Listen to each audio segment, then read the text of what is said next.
Everyone, कैसे हैं आप लोग। उम्मीद करती हूँ कि आप लोग अच्छे होंगे और आपकी प्रेगनेंसी भी हेल्दी चल रही होगी। सो गाइस, आज के इस वीडियो में हम बात करेंगे कि आपको बहुत ज़्यादा नींद आना या फिर आपको बहुत कम नींद आना ये किस बात की ओर इंडिकेट करता है। क्या ये लड़के का साइन होता है या फिर लड़की का साइन होता है। दोनों ही कंडीशन में आप लोगों ने कुछ महिलाओं से सुना होगा कि उन्हें बहुत ज़्यादा नींद आया करती है, जितना भी वो सोती हैं तो उनकी नींद पूरी ही नहीं होती है। वहीं कुछ आप लोगों ने सुना होगा कि उनको बहुत कम नींद आती है, रात में हर करवट बदलते बदलते उनकी नींद खुल जाती है, या फिर जब भी वो उठती हैं तो फ्रेश फ्रेश फील करती हैं। ऐसा लगता है कि 2 घंटे की नींद भी ना उनके लिए 8 घंटे की नींद के बराबर होता है। तो ऐसा दोनों कंडीशन बनती है दोस्तों।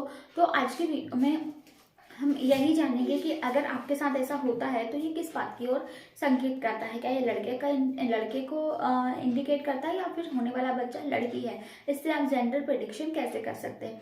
दोस्तों, ऑल ओवर वीडियो बहुत आपके लिए हेल्पफुल रहेगी, क्योंकि मैं इसके पीछे का आपको कारण भी बताऊंगी कि आखिर आपको बहुत कम नींद क्यों आती है, और मैं अपना एक्सपीरियंस भी बताऊंगी कि जब मैंने बेबी बॉय को कंसीव किया था तो मुझे कम नींद आती थी या फिर ज़्यादा नींद आती थी, और मैं जो ऑल वाइफ्स का कहना होता है वो भी आपको इस वीडियो में बताने वाली हूँ। तो सबसे पहले हम बात करते हैं कि कम नींद का आना लड़के की ओर संकेत करता है या फिर ज़्यादा नींद की ओर। तो देखिए, अगर आपको बहुत कम नींद आती है, आप हर करवट पे नींद आपकी खुल जाती है, थोड़ी सी भी अगर आपको आवाज़ आती है तो आपकी नींद खुल जाती है, या तो ऐसे अगर आपकी कच्ची नींद होती है, आप बिल्कुल गहरी नींद में सो ही नहीं पाती है, बहुत कम नींद आती है आपको, 2 घंटे की नींद भी ऐसा लगता है बहुत ज़्यादा सो लिया हो, तो ये लड़का होने की निशानी होती है, ऐसा बुजुर्ग महिलाओं का कहना होता है। वहीं इसके अपोजिट, अगर आपको बहुत ज़्यादा नींद आती है, अगर आपने 8 घंटे भी सो लिया तो भी आपको ऐसा लगता है कि अभी सिर्फ मैं 2 ही घंटे सोई हूँ। अगर आपके साथ ऐसा होता है, बहुत ज़्यादा दिन में भी आपको बहुत नींद आती है, आलस बहुत आता है, रात को भी बहुत ज़्यादा नींद आती है, बहुत गहरी नींद में सोती है, तो ये गर्भ में लड़की होने की ओर संकेत करता है। दोस्तों देखिए, ये तो थी बुजुर्ग महिलाओं की बात।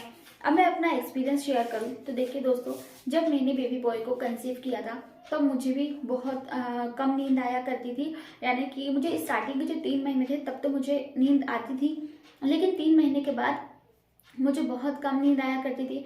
रात को मोबाइल वगैरह चलाती रहती थी ऐसा।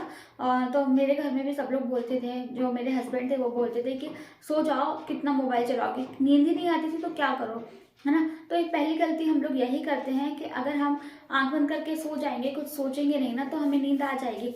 लेकिन अगर हम मोबाइल चलाते रहेंगे तो हमें नींद नहीं आती। इसका एक रीज़न ये होता है। अगर आपको बहुत कम नींद आती है तो इसका कारण हो सकता है जो बॉडी में हार्मोन्स जो चेंज होते हैं उसके कारण भी, क्योंकि कभी कभी क्या होता है, किसी महिलाओं को बहुत ज़्यादा वॉशरूम जाना पड़ता है, बार बार रात को पेशाब आती है, तो इस कारण भी, क्योंकि पेशाब आने का कारण होता है यूट्रस का साइज बढ़ जाता है ना। जब बेबी का साइज बढ़ता है तो जो हमारी इंटेस्टाइन होती है, जो हमारी आंतें होती है, वो थोड़ी सी सिकुड़ जाती है, और जो हमारी किडनी होती है ना, उसको डबल मेहनत करनी पड़ती है। तो डबल मेहनत करनी पड़ती है, उसके कारण आपको बहुत ज़्यादा वॉशरूम जाने से मन करता है, क्योंकि आपको जो यूट्रस है वो इतना झेल नहीं पाता, इतना कंट्रोल नहीं कर पाता। आप सोने से पहले आपको ध्यान रखना है कि 1-2 घंटे के पहले आपको पानी नहीं पीना है। सोने के पहले 1-2 घंटे पहले आपको पानी नहीं पीना है। आप दिन भर पानी पीजिए, बहुत पीजिए, पानी पीना अच्छी बात होती है, लेकिन आपको सोने के 1-2 घंटे पहले से पानी पीना बंद कर देना है, क्योंकि इससे रात को आपको वॉशरूम जाना पड़ सकता है। फिर दूसरा रीज़न हो सकता है, किसी के पैरों में क्रैम्प्स होते हैं, पैरों में ऐंठन होती है, झंझनाहट होती है, सुन्न हो जाते हैं पैर, और नस पे नस चढ़ जाती है। दोस्तों, ये सब ना प्रेगनेंसी के सिम्टम होते हैं। ये अधिकतर महिलाओं के साथ होंगे, ऐसा नहीं कि कुछ महिलाओं के साथ हो, कुछ महिलाओं के साथ नहीं हो। मतलब 100 में से 1% ही लोग ऐसे होंगे जिनको ये प्रॉब्लम नहीं होगी, बाकी ऑलमोस्ट सबके साथ ये प्रॉब्लम होती है। पैरों में नस चढ़ जाना, चाहे वो दायां पैर हो या फिर बायां पैर हो, कहीं पर भी आपको ये प्रॉब्लम है, ऐंठन, झंझनाहट, सुन की, तो ये सबके साथ होता है ना। क्योंकि जैसा कि मैंने बताया, बेबी का साइज बढ़ता जाता है ना, वैसे वैसे यूट्रस का साइज भी बढ़ता जाता है। अब जब बेबी का साइज बढ़ेगा, यूट्रस का साइज बढ़ेगा, तो आपका पूरा जो भार है, पूरा जो वजन है, वो आपके पैर ही संभालते हैं ना। पैरों पे बहुत ज़्यादा प्रेशर आ जाता है, तो इस कारण आपको पैरों में क्रैम्प्स, ऐंठन, झंझनाहट, सुन्न होना, नस पे नस चढ़ जाना, ये प्रॉब्लम हो सकती है। तो आपको ध्यान रखना है कि एक ही पोजीशन में ना ही बहुत देर तक बैठना है, और ना ही एक ही पोजीशन में बहुत देर तक खड़े होना है। ना ही आपको बहुत देर तक खड़े होकर काम करना है, ना ही आपको बहुत देर तक बैठकर काम करना है। आप थोड़ा थोड़ा रेस्ट ले सकती हैं बीच में, तो आपको ये प्रॉब्लम से थोड़ा बहुत छुटकारा मिल जाएगा। और अगर बहुत ज़्यादा हो तो डॉक्टर से कंसल्ट करना है। फिर जो तीसरा इसका रीज़न हो सकता है वो होता है गैस एसिडिटी के कारण, है ना। किसी किसी को गैस एसिडिटी की, सीने में जलन की समस्या होती है प्रेगनेंसी के दौरान। वो इसलिए क्योंकि हो सकता है कि आपने तीखा, चटपटा, मसालेदार खाने की क्रेविंग्स हमारी बढ़ जाती है। तो अगर आपने बहुत ज़्यादा, या तो आपने एक साल में बहुत ज़्यादा खा लिया हो और आपका जो डाइजेशन सिस्टम होता है ना वो थोड़ा सा वीक भी हो जाता है, थोड़ा सा स्लो हो जाता है, तो हमारी बॉडी उसे पचा नहीं पाती है। इस कारण भी हमें एसिडिटी हो सकती है। तो आपको अभी अगर सीने में जलन, एसिडिटी की प्रॉब्लम है तो आपको तीखा छोड़ देना है। लाल मिर्च से जितना दूर रहोगे उतना ही अच्छा है। आपको मसालेदार, चटपटा ज़्यादा नहीं खाना है, ना ही आपको एक बार में ज़्यादा भोजन करना है। आप टुकड़ों में कर सकती हैं, 2 या 3 बार में आप जितना खाना खाती हैं उसी को छोटे छोटे टुकड़ों में बांट दो। अगर आप एक बैठक में पूरा खाना खा लेती है तो आपको 2 या 3 बार में वो खाना खाना है ना। छोटा छोटा खाएंगे और अच्छी तरह से चबा चबा कर खाना है। आप वॉक करिए, और मॉर्निंग वॉक करिए, नहीं तो इवनिंग वॉक करिए। अगर आपको कोई कॉम्प्लिकेशंस नहीं है तो प्रेगनेंसी के दौरान, अगर आपकी प्रेगनेंसी बिल्कुल ठीक ठाक चल रही है तो आप ये कर सकती हैं, है ना। और तो अगर आप ये छोटी छोटी सी बातों का ध्यान रखेंगी तो आपकी ये प्रॉब्लम दूर हो जाएगी। और रही बात लड़का और लड़की की, तो दोस्तों ये बिल्कुल मिथ होता है, क्योंकि जब मैं प्रेग्नेंट थी तो मुझे कम नींद आती थी, है ना, और मुझे बेबी बॉय हुआ।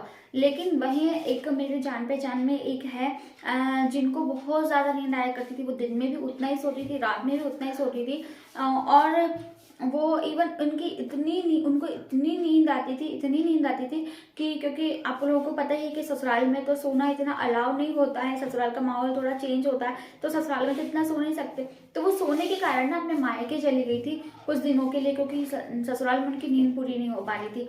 तो उनको भी बेटा हुआ। तो अब आप इससे क्या अंदाजा लगाएंगे, लड़का होगा या लड़की होगी। दोनों ही कंडीशन में आपको लड़का भी हो सकता है और दोनों ही कंडीशन में आपको लड़की भी हो सकती है। तो आपको 100% किसी भी सिम्टम पे भरोसा नहीं करना है। आपको, जैसा कि मैं आपको हर वीडियो में ये लेक्चर देती हूँ कि आपको आपकी प्रेगनेंसी हेल्दी कैसे रखना है, इस बात पर आपको ज़्यादा फोकस करना है। और साथ ही आपको, अगर आपके मन में जिज्ञासा है, आप ये जानना चाहती हैं, उस पर्पज़ से आप ये वीडियोज़ देखती हैं तो ठीक है, लेकिन उसमें भी आपको 100% श्योर नहीं होना है।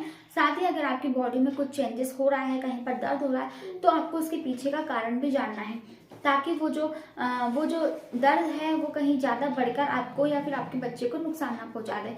सो आई होप कि दोस्तों आप लोग समझ रहे होंगे मैं आपको क्या समझाना चाहती हूँ।